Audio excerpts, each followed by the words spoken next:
రాష్ట్రంలో సినిమా హాళ్ల నిర్వహణను పకడ్బందీగా చేపట్టడం ద్వారా ప్రేక్షకులకు మెరుగైన సేవలు అందించాలని ఆ దిశగా సంబంధిత ప్రభుత్వ శాఖలు ఎప్పటికప్పుడు పర్యవేక్షణ చేయాలని రాష్ట్ర ఉప ముఖ్యమంత్రి పవన్ కళ్యాణ్ స్పష్టం చేశారు.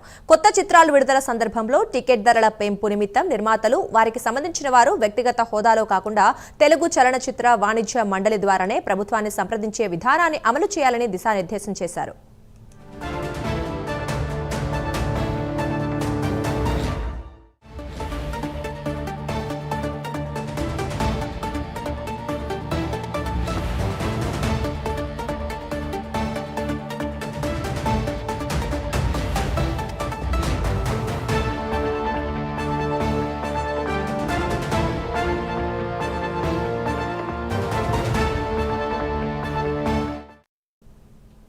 సినిమా హాళ్ల బంద్ ప్రకటనలు ఈ క్రమంలో తమ శాఖ ద్వారా చేపట్టిన చర్యలను తాజా పరిణామాలను రాష్ట్ర సినిమాటోగ్రఫీ శాఖ మంత్రి కందుల దుర్గేష్ ఉప ముఖ్యమంత్రికి వివరించారు. త్వరలో విడుదలయ్యే హరిహర వీరమల్లు సినిమాకు సైతం టికెట్ ధరల పెంపు కోసం నిర్మాత వ్యక్తిగతంగా కాకుండా చలనచిత్ర వాణిజ్య మండలి ద్వారానే ప్రభుత్వానికి అర్జీ ఇచ్చి సంప్రదింపులు చేయాలని, ఇందులో తన మనభేదాలు పాటించవద్దు అని స్పష్టంగా చెప్పారు.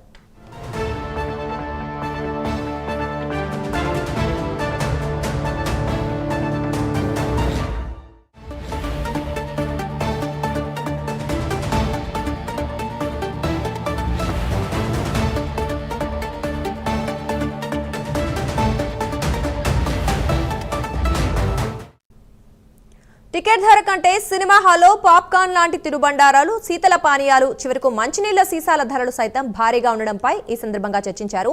వాస్తవంగా వాటి ధరలు ఎంత ఉంటున్నాయి, ఎంతకి విక్రయిస్తున్నారు, అసలు వాటిలో ఉండే నాణ్యతా ప్రమాణాలు ఏమిటనేది కూడా సంబంధిత శాఖల అధికారులు ఎప్పటికప్పుడు పర్యవేక్షించి ధరల నియంత్రణ కూడా చేపట్టాలని తెలిపారు.